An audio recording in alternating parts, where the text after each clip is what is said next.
ഓം ശ്രീനാരായണ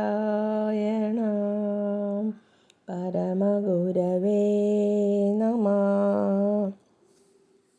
ശ്രീനാരായണ ഗുരുദേവ തൃപ്പാദങ്ങളാൽ വിരചിതമായ മണ്ണന്തല ദേവീസ്തവം.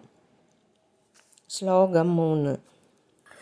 പ്രഭാരൂപയാം നിൻ പ്രകാരം നിനച്ചാൽ പ്രഭാരം കെടും ഹൃത്പ്രസാദാലെവർക്കും പ്രസാദിക്കുമെല്ലാവനും തത്പ്രസാദാൽ പ്രയാസം സമസ്തം പ്രയാതീവ ദൂരം.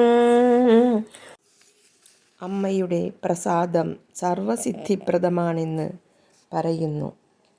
പ്രഭാരൂപയാം ജ്യോതിരൂപിണിയായ ശിവനെപ്പോലെ ശിവയും ജ്യോതിസ്വരൂപിണിയാണ്. നിൻ പ്രകാരം നിന്റെ വിവിധ ഭാവങ്ങൾ നിനച്ചാൽ ധ്യാനിച്ചാൽ പ്രഭാരം ശക്തിയായ ഭാരം കെടും നശിച്ചുപോകും.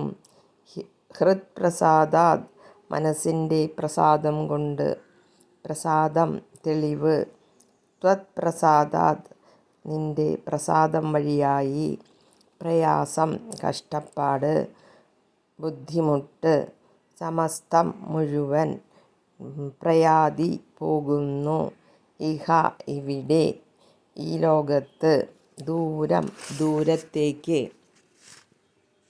ജ്യോതിസ്വരൂപിണിയായ നിന്റെ വിവിധ ഭാവങ്ങളെക്കുറിച്ച് ധ്യാനിച്ചാൽ ആർക്കും ഹൃദയത്തിൽ പ്രസാദം ഉണ്ടാവുകയും അതുമൂലം ബുദ്ധിമുട്ടുകൾ നശിക്കുകയും ചെയ്യും.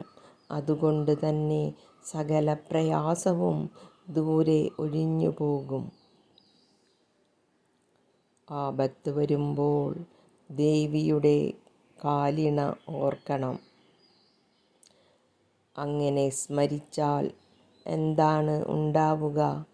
ബ്രഹ്മാദികളെപ്പോലും കിങ്കരന്മാരാക്കും. ഓം ശാന്തി ശാന്തി ശാന്തി. ഓം തത് സത്. ശ്രീ നാരായണ ഗുരു അർപ്പണമസ്തു. ഓം